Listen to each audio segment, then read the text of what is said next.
Hi everyone, welcome into Life and Law with Deborah Diaz. I'm Barbara Marville. It's great to be with you. Deborah, we're back again. Our fourth show, and we've been receiving a lot of questions. Today we have a very touchy, sort of a fragile subject that we're going to be talking about. But if you're brand new watching the show, we want to welcome you in. I just want to let you know that Deborah comes with a little bit of experience, like 22 years in family law, and is also a counselor, which is really important for you to know because of the subject matter that we go through during the shows. It's important to know that she really does care about you. And the other thing is that she's very, very compassionate about her clients and very courageous. And the other thing is she's available. So you don't ever have to be concerned about getting a hold of her when you're going through some of the tough times. But today we're going to be talking about something that we all go through, and that's losing a loved one, a spouse, a partner. And Deborah's going to address many of the feelings that we go through, the grief process, and we're going to answer a lot of questions that have actually come through on many different subjects that will affect each and every one of us. So Deborah, let's get started and really jump in there. It really is a touchy subject, isn't it? The loss of a spouse or partner is right up there on the stress scale.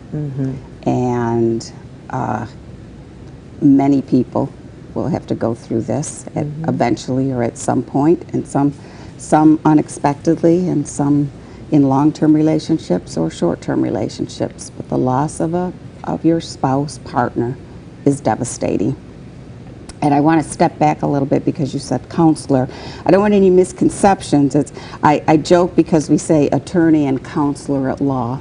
Counseling within the framework of the legal areas. And thank you for clarifying that. Counselor. I understand. Psychology, I understand. I want to make sure. But we do counsel our clients, and we are. It's good to have some psychology background. Because we are counseling too, in effect, of when we're listening to our clients come to us with these with the issues. And these issues can be really kind of touchy when you stop to think about it. So having that counseling in law is critical. And so some of the questions that we've had, we're going to go over, and I don't know if we're going to be able to cover all of them today, but we're going to really tackle as much as we possibly can. Of course, if you have any questions, you're more than welcome to call in. Our producer extraordinaire, Dylan, can pass those on to us. And also, Deborah has her own Gmail. So that's Deborah.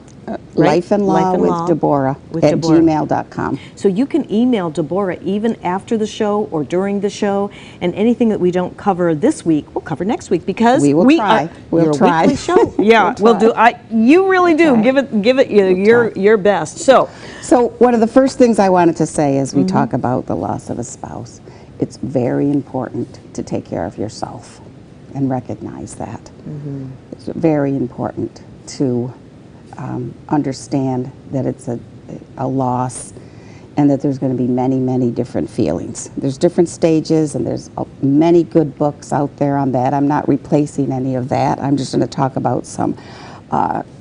You lose your partner, you feel that great loss, that emptiness. You might feel anger that you're the one who's left behind. You may feel guilty because maybe you didn't do enough, or maybe you didn't say enough. You know, you run all these scenarios through your mind of, you know, guilt for the one that's still surviving. Excuse me. There's fear. You know, you were part of a couple. There's two, and then there's the fear of being single again. Right. Okay, single. So related to that, there's an identity crisis. Who are you? Who are you left behind? And you have to deal with that. Like, you know, what are you going to do? Your friends change, always change. Death always changes the dynamics in families and in friends and relationships. For example, if you had things that you did with couples every Saturday night, husband and wife, or your partner, and the partner dies, there's an awkwardness. Sometimes the social group is not so welcoming to the single person left behind back into that group. Not everyone. I'm just saying sometimes that can I've heard occur, that. so that people can feel threatened with the single woman left behind. Since there's more single women than there are men, there's such an abundance so that women can feel threatened when there's a single woman going into this Social group, group. into the social group. I'm not making a general that it always happens, but it's No. part of that. It's easy to get sick during this time of the loss because you're not concentrating on yourself. So again, it comes back to taking care of yourself. Excuse me. It's important to really to try to have your support network in place to talk about it. It's important. People have to mourn. There is a process. It is a grieving process. You have to feel. You have to cry. Sure. You have to let the emotions Sure. go through. It's part of the process. Although it's unpleasant, it's part of the process. You have to feel in order to recover, in order to move on. Right. Okay? It's going through that process. Yes. It's also cautious to not overindulge in alcohol or drugs during this time. It's very easy to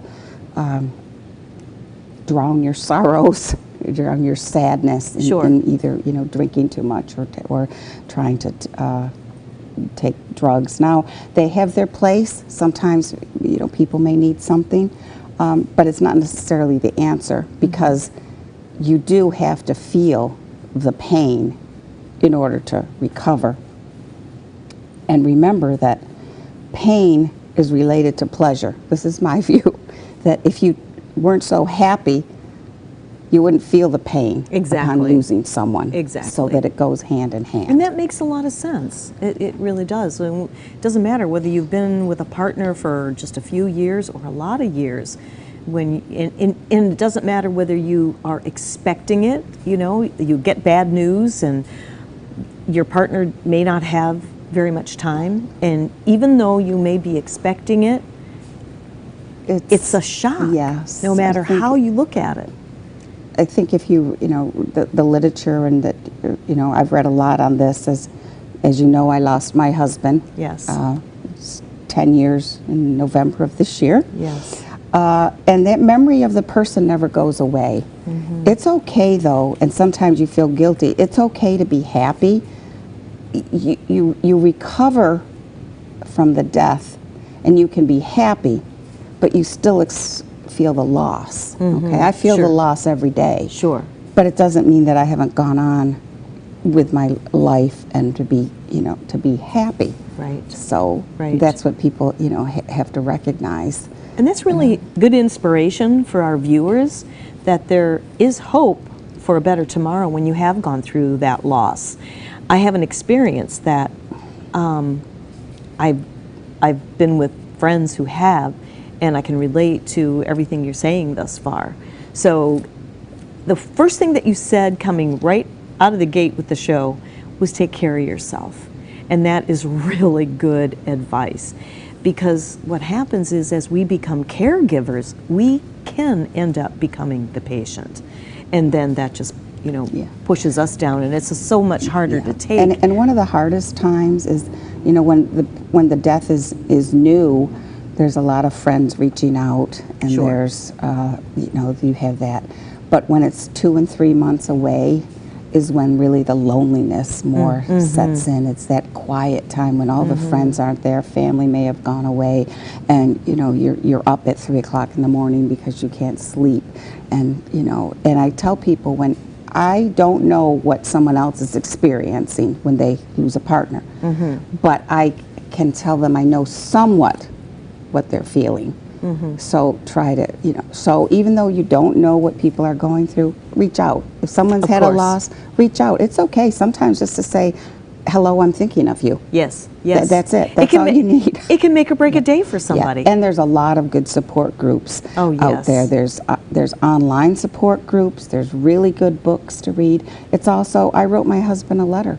I wrote him actually several letters of what I was thinking as I was going through the process. So, put your thoughts down. And that helped you? And it helped. It helped me to say, That's things. really good advice. That's really good advice, because you're expressing yourself, and there's it seems like that would be sort of a release. Yes. Yeah. Yeah. Which brings a little relief too. It does. Good. Well, that's good. So. We have just about a minute before we take our break, but we have gotten really a lot of questions, and that we're going to start talking about those when we come back. Anything else that you can talk about in this last few seconds before we go to break? I think it just emphasized to take care of yourself. That really is to take care of yourself. There are really some good support groups out there, and don't over-medicate. And I think that it really is important to feel the grief. Feeling the grief is part of the recovery process.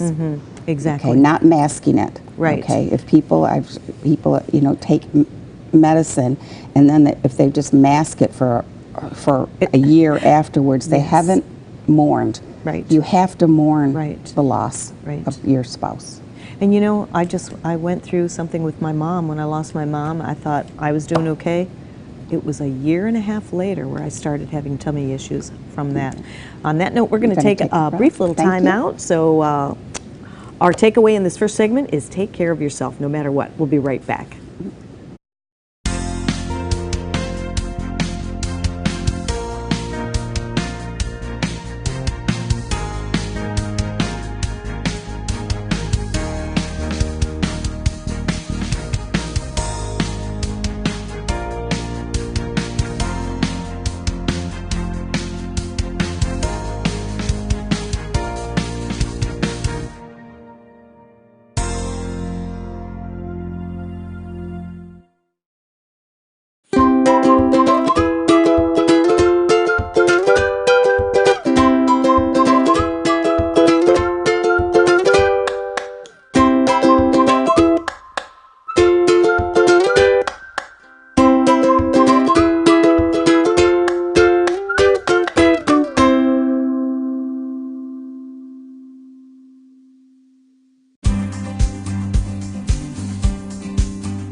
Revolutionary in his field, Dr. Bonati created, perfected, and patented the Bonati spine procedures. Using his genius, Bonati invented precise tools necessary to minimize surgery, scarring, anesthesia, and recovery. So successful are the Bonati spine procedures, they consistently reflect 98.75% patient satisfaction. 50,000 successful procedures have been performed exclusively at our location. Over half our patients have suffered from failed back and neck surgeries at other facilities. Bonati succeeds where others fail.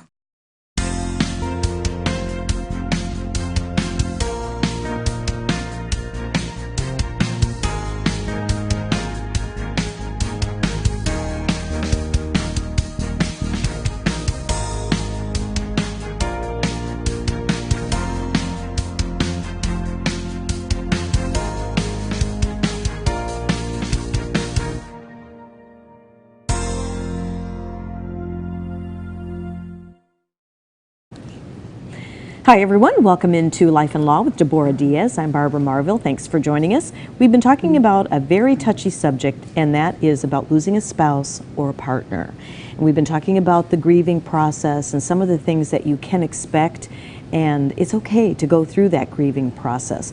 Well, since we've been promoting the show about this touchy subject, a lot of questions have come in that we're going to do the best we can to address as many as we possibly can, because at some time or another, these things are what happens in real life. We lose a spouse or a loved one. So we're going to go ahead and get started with Deborah. The questions, I mean, we are inundated with questions that can affect you. So some of the things that we can talk about are basically preparation. I mean, there's certain things that we can prepare for the death of a spouse, but then there's some things we can't, because tomorrow's never promised, right? Exactly. So some of the documentation, some of the different legal things that we can prepare, what are some of those little tips that you can share with our audience? Well, you need to talk about your estate planning. Okay. You should look at having a will, having a durable power of attorney.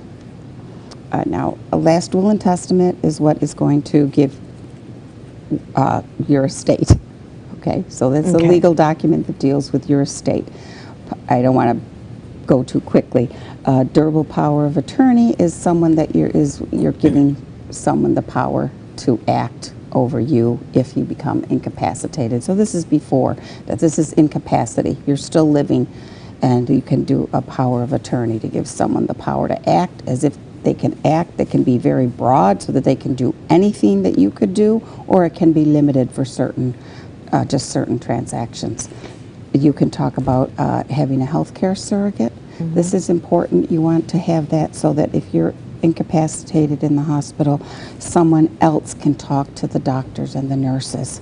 Okay, it's really vitally important to have an advocate for you in the hospital. Yes, okay? definitely. So you want someone else to be able to talk to the doctors, to be able to look at records and demand to look at records, because you can look at your medical records and know what's going on. Of course. And then a living will, it's really an advance directive. It's what it's called. You're saying in advance how you want, if death is imminent, what do you want in the end? Do you want every measure to be used to keep you going, or do you just want food and nutrition and things? So you're really dealing with, that's when death is imminent. How do you want to be treated at that end stage, that end of the life? And this is, when your death is going to be very soon. Okay. So let me ask you this. Let's say you have a son and a daughter, 3 sons. How do we do that? How do we bring in that power of attorney that we feel confident?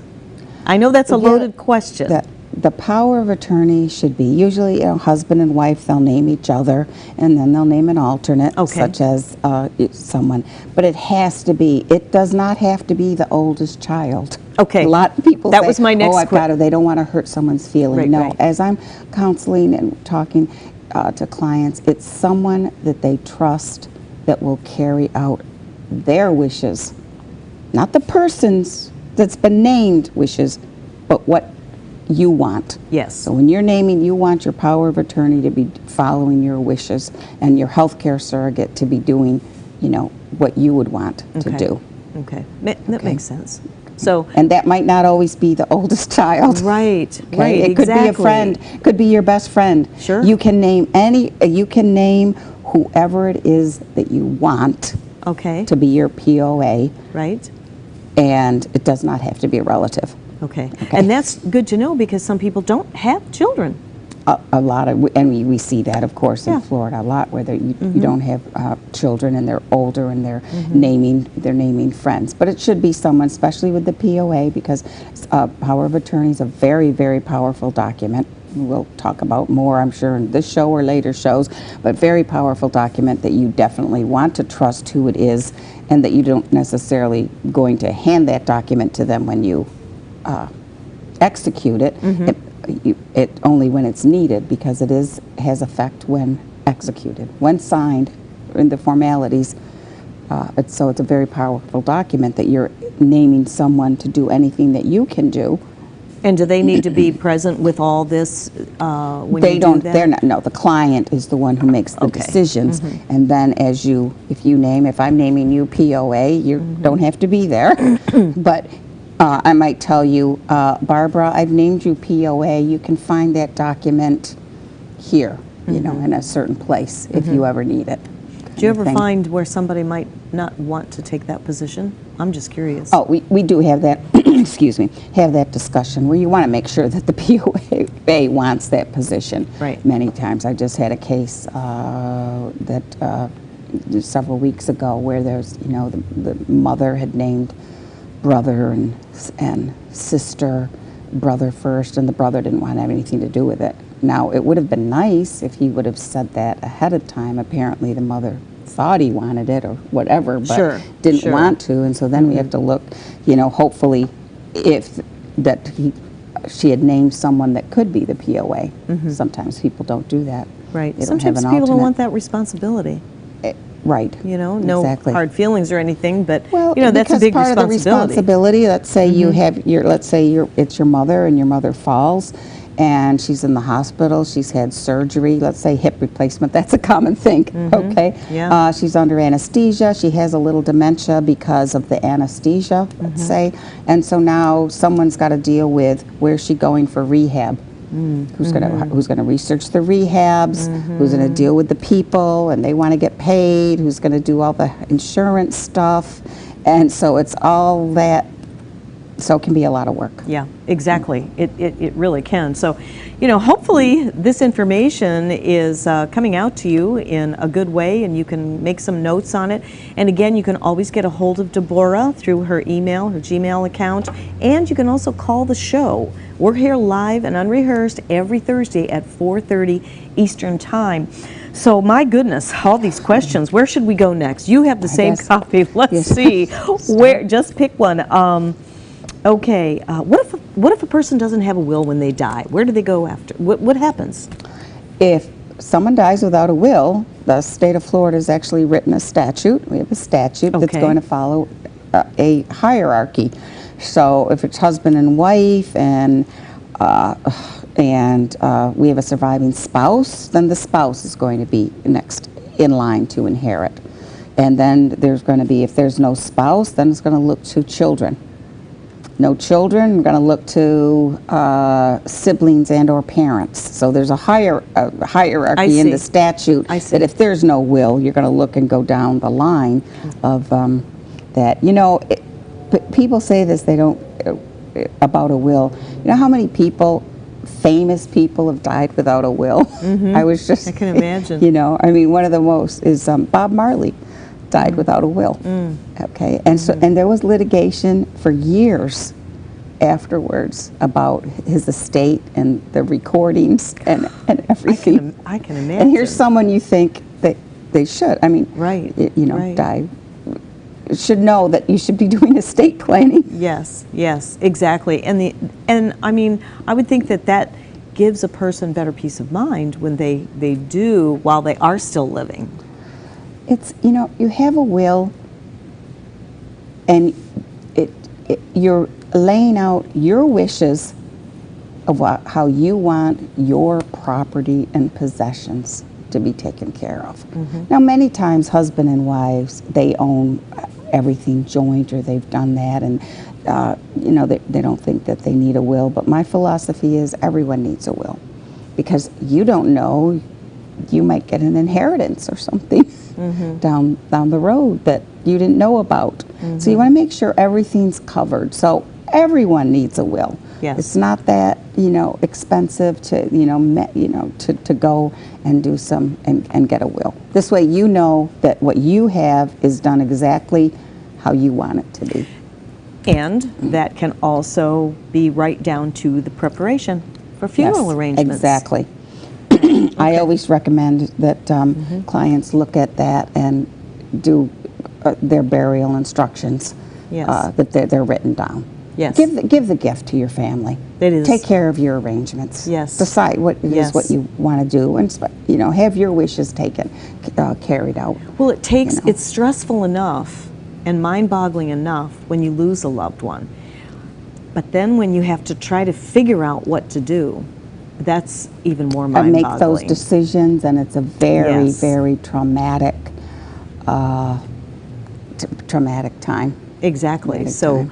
what you're trying to do is give this information out so that people can be a little bit more prepared. I know it's not a really glorious And husband and wives and subject. partners should be talking. You Yes, should be yes. talking. I know people don't want to talk about this, but it's not a question of if, it's a question of when. We're all going to die. So we need to be having open and frank discussions.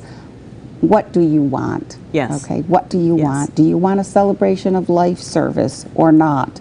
Do you, open casket or closed casket, cremation or not? There's just so many things and decisions, and so you should know what your partner wants. Okay, I knew what my husband wanted. Okay, we both believed in life is for the living, and he wanted a celebration of life, and that's what he did. I don't, me personally, I didn't, I thought, funeral was more of a sad Yes, thing, and it exactly. is sad. It Of is. course, it's sad, but I wanted to celebrate his life. Yes, and I think there's more people that are appreciating that, and it just makes it so much easier when you're listening to maybe their request of playing rock and roll and different passions that they had when they were alive, as opposed to the very, very sad music, because it taps into those emotional heartstrings Right. even more so. So that's really good, some good information. Time for a break already. Okay. And we still All have right. many We got a questions. lot more questions. So stay with us. We'll be right back with Life and Law with Deborah Diaz.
Revolutionary in his field, Dr. Bonati created, perfected, and patented the Bonati spine procedures. Using his genius, Bonati invented precise tools necessary to minimize surgery, scarring, anesthesia, and recovery. So successful are the Bonati spine procedures, they consistently reflect 98.75% patient satisfaction. 50,000 successful procedures have been performed exclusively at our location. Over half our patients have suffered from failed back and neck surgeries at other facilities. Bonati succeeds where others fail.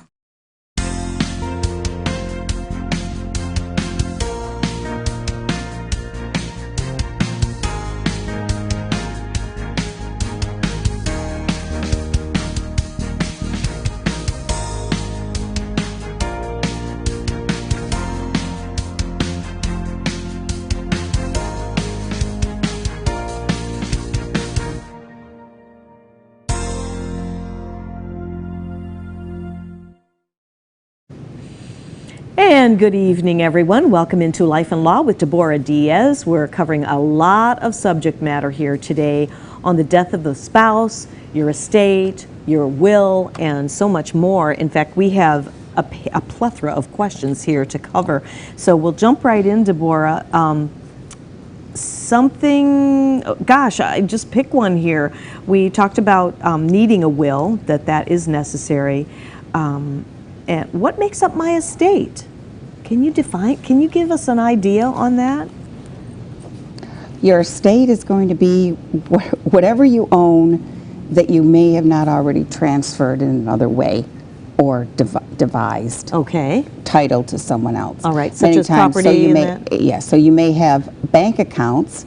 If they are not payable on death to someone, maybe they're just left open or payable to the estate, then they're going to be part of the estate.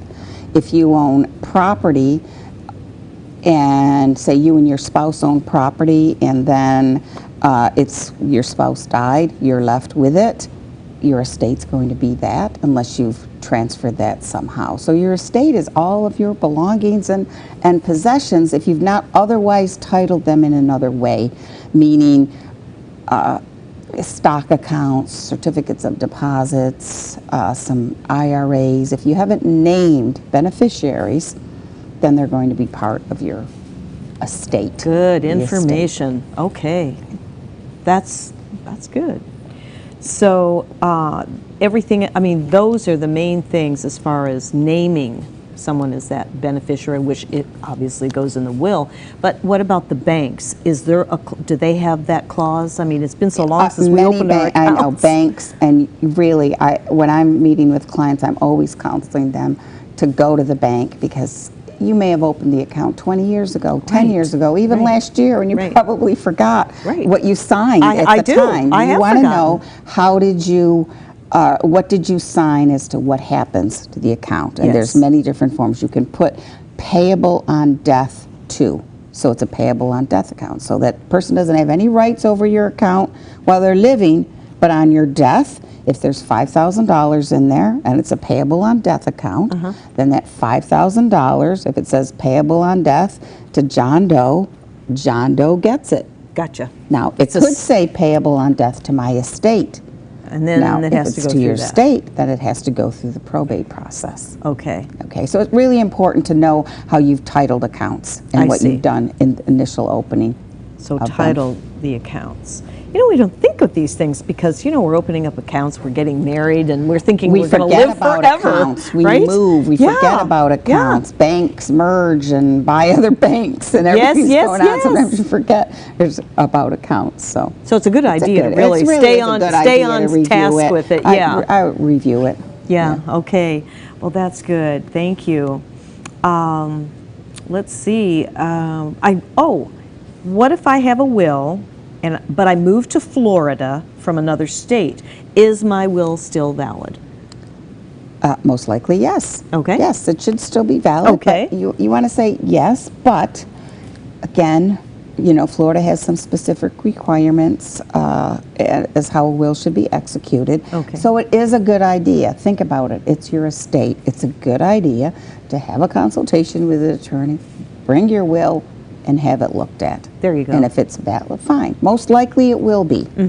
okay? But it's always, it's always good better to be, safe than sorry. Yes. Yeah. Yes. Okay, good, good.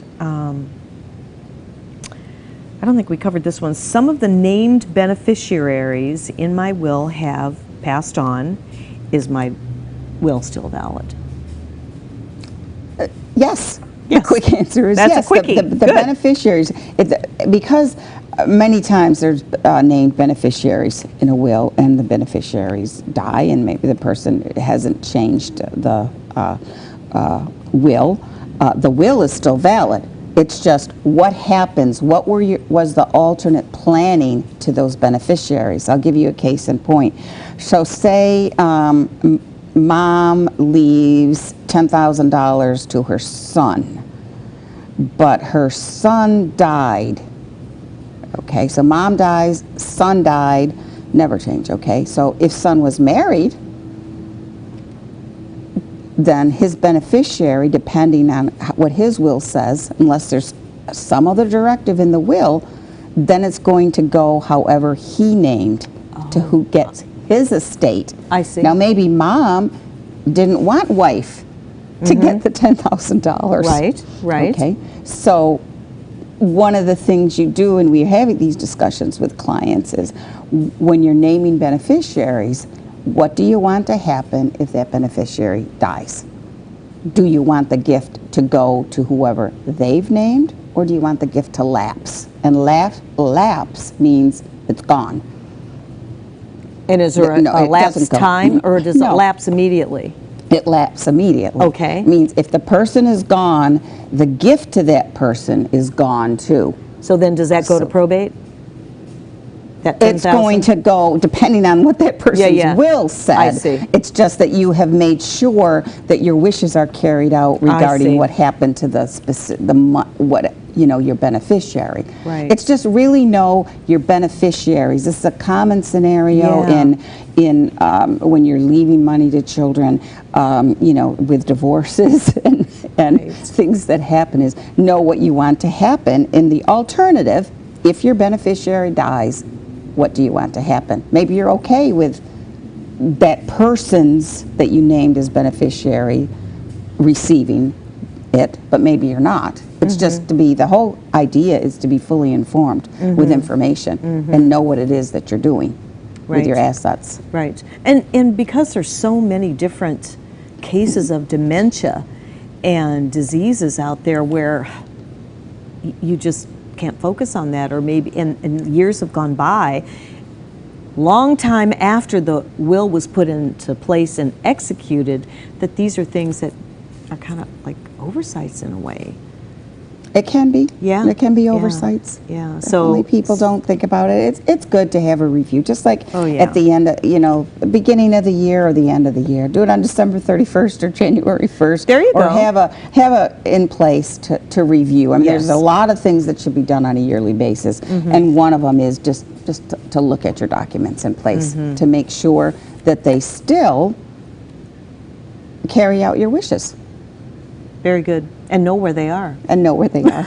That's a good thing. That's a good thing too. Know where they Right. are. Yeah. All right. So I have a power of attorney that named my son as the power of attorney. Do I still need a will? Did I say Yes, that? yes, you do. Yes, many people are under the misconception that a power of attorney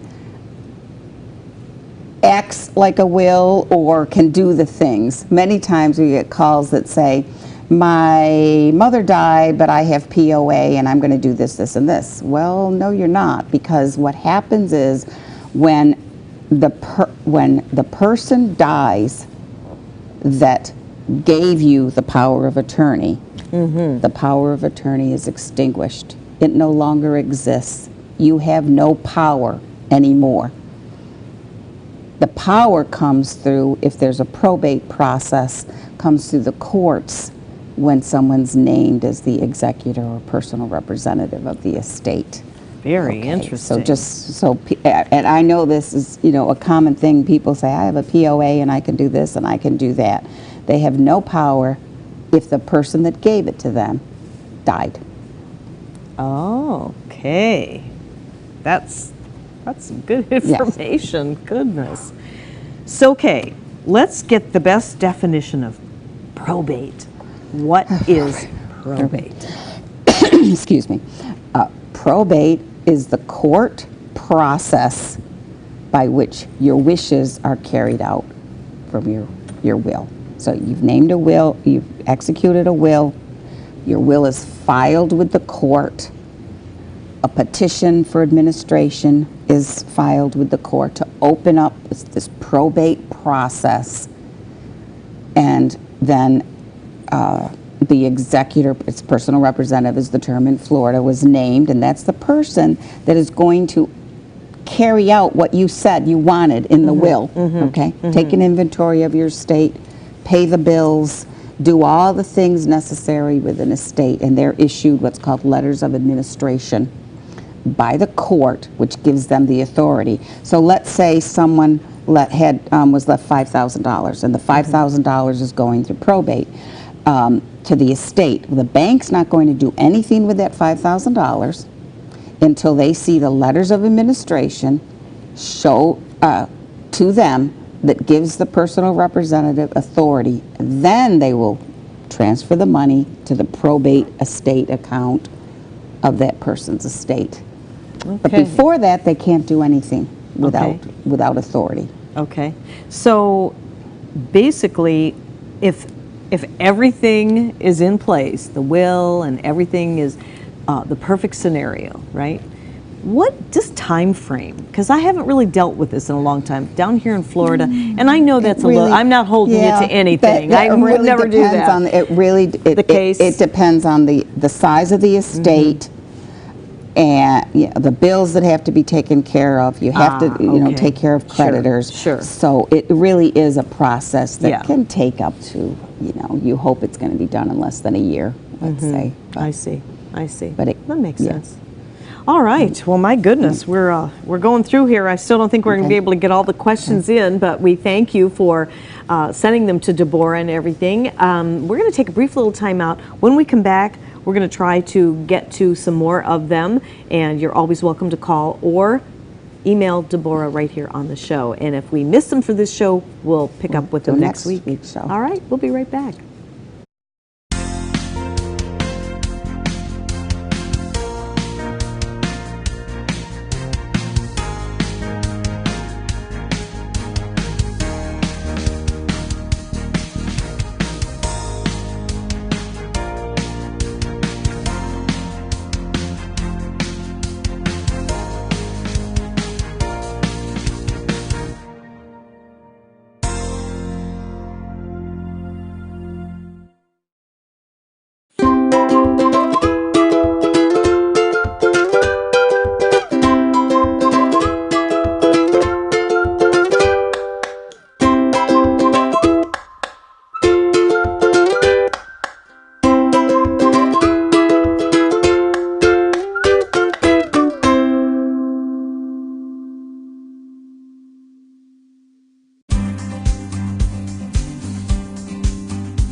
Revolutionary in his field, Dr. Bonati created, perfected, and patented the Bonati spine procedures. Using his genius, Bonati invented precise tools necessary to minimize surgery, scarring, anesthesia, and recovery. So successful are the Bonati spine procedures, they consistently reflect 98.75% patient satisfaction. 50,000 successful procedures have been performed exclusively at our location. Over half our patients have suffered from failed back and neck surgeries at other facilities. Bonati succeeds where others fail.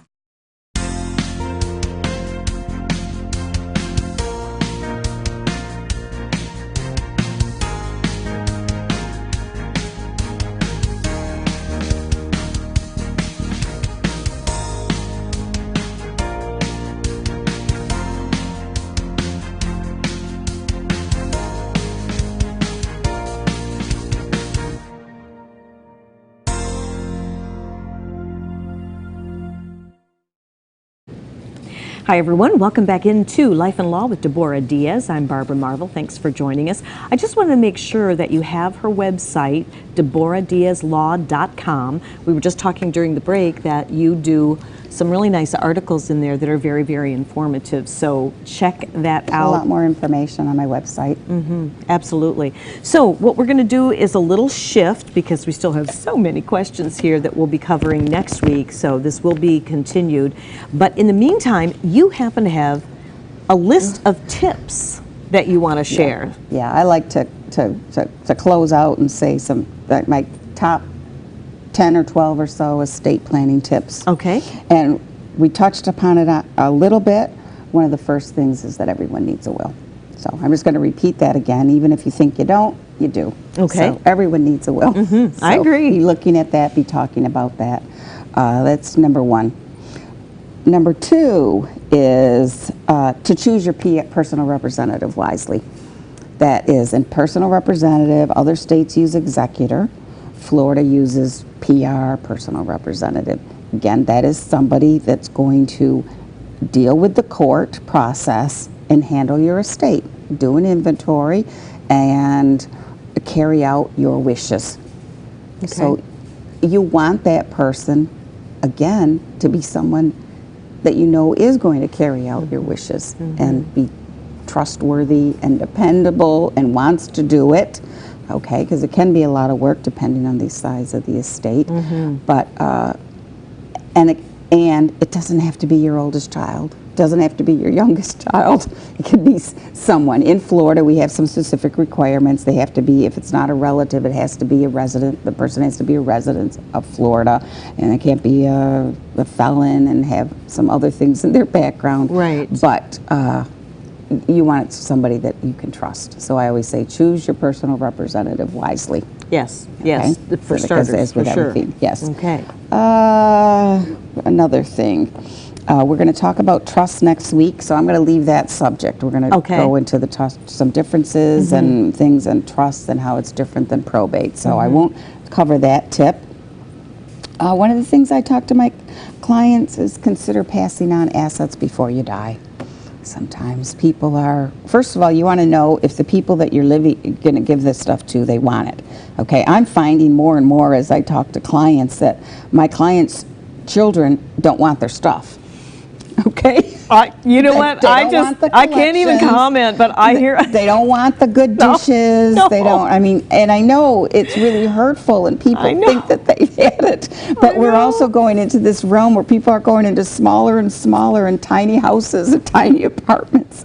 And, no, so I'm not making light of the subject. I What know, I'm saying I is know. that, have some discussions. Your children might not want your 200-piece china collection. You know Okay, what? I'm still hauling my grandma's china around, I swear. Yeah, And I so- can't get, but But it's I time. know that, but there is something Some to of be those said things about are- heirlooms yes, and I things that you know, want I preserved. know. So you should have that, and Yeah. maybe who you think wanted it doesn't want it, but someone else does in your Exactly, family. So, exactly. So I have that discussion, and sometimes isn't it joyful to see something that you wanted to give someone and you give it to them while you're alive? Yes, absolutely, So, absolutely, that's and why I have I've done that. Yeah. My suggestion is start getting rid of your stuff now. right now. I actually started doing that. And that's And just stuff. it's all personal just stuff. preference. It's just remember it is. And so Yes. sometimes you might Right. want to, that's why I say, so consider Yeah. passing on things while you're alive. Right. Is one of my tips. Another thing is evaluate your estate after your spouse dies, because it's going to be different. What happened? What happened with assets? And and who's going to be your beneficiary now? So you're looking at a change. So it's a good idea to be re-looking, reevaluating estate plans after the death of a partner. So, you want to look at life insurance. You want to look at the bank accounts, retirement accounts, and everything out there, the house, and then deciding from there what your estate plan is. So. Good information. I touched upon it a little bit. You can name the beneficiaries to some of your accounts. One of the common thing is that people think that a will supersede any named beneficiary on other accounts, and that absolutely does not happen. Sometimes I'll say to somebody, "And what have you done with your bank account?" And they'll say, "Well, my bank account says this, but I'm going to put in my will that I'm going to do this." Well, a will does not supersede any documents that you have said to your insurance company or to the bank. So if at your bank you said $5,000 goes to my daughter Jane Doe, and in your will you put that same $5,000 goes to my son, the bank's documents is what rules. Oh. A will does not supersede when you've already named a beneficiary So on that your accounts. okay. And many people they forget, or they just don't understand Yes. this. And so you want to understand that how you title your accounts, how you name those beneficiaries is what happens. So A that goes will back to will one of not our other supersede. segments that we were Yes. talking about. So make Yes. sure you read those documents. That's Go why, back again, and review them. evaluate your documents Yes. and know how you've titled accounts and who you've named as beneficiary. On insurance too, many times we'll say insurance proceeds. It's important to know what you have. One of my other estate tips is to maintain a joint account with your spouse. I know many people in this financial and finances are such a personal thing, and they have, they may have had separate accounts. But I think it's a good idea to have a joint account too, because when a spouse can die, if that spouse was the one that had the majority of the money, if the surviving spouse doesn't have access to it, there can be issues. Oh my goodness! Okay? And how do there they? can be issues Yes. of, especially when you have things of the, the automatic payments that come out of accounts. Sure. So it really is. And related to that, it's to know what accounts are out there. Really, it's to know the accounts, know what you have. This is a biggie. Either know the passwords to the financial accounts where most everything is online now, or have a system in place that you will have access to the passwords, because again, you can be shut out of all the day-to-day finances. Okay, if it's not your account, if you don't have access to the passwords, you will not get them. Okay, the bank, if you are not titled on that account, you will not have access. Yeah. So this should be full and frank discussion. Yes. Again, it's about Yes. survival. These are hard. I know we're talking about hard I know questions we and hard are. subjects, but I have said this in my years of practice. I have seen, and many times it's the woman, I have seen women left behind devastated with no access to the financial accounts until a probate gets going, and until they can get some access through the courts. So it can be devastating. So not only is the spouse dealing with the loss of the spouse, Sure. they're dealing with, they don't have any money Exactly. to go Exactly. And on. how do they live? Okay, that all the utilities aren't being taken care of, maybe the house mortgage, so all of that stuff that we're taking for granted needs to be talked about. Right. I mean, But if they're on the account, in a joint account, let's say they don't have the password. They should have, yeah, at But they least can then they'll have access. Yeah, At least they'll have exactly, access. exactly. So, and there's safe keepers, there's password keepers, there's ways to do this about Safely, knowing the, sure. you know, because now everything, you know, you have brokerage accounts, you have retirement accounts, the bank accounts. So all those are having passwords, and so you need access. And this is related to this. What I wanted to say is, it's social media. The same thing. Know the passwords. Most every, you know, there's Facebook, Twitter, Instagram, Pinterest, Tumblr, Snapchat. I don't know how many people. So many out there. Okay. Now, some of these accounts have value. Okay. If a Twitter, somebody has 5,000, 10,000 followers on Twitter, that account could have a financial value. Exactly. So, you know, so yes. it's knowing the accounts, knowing the passwords to social media. What do you want? What does your husband or spouse that died, what are you going to do with their Facebook page? It's really, really traumatic when you see someone posting to someone's page that died.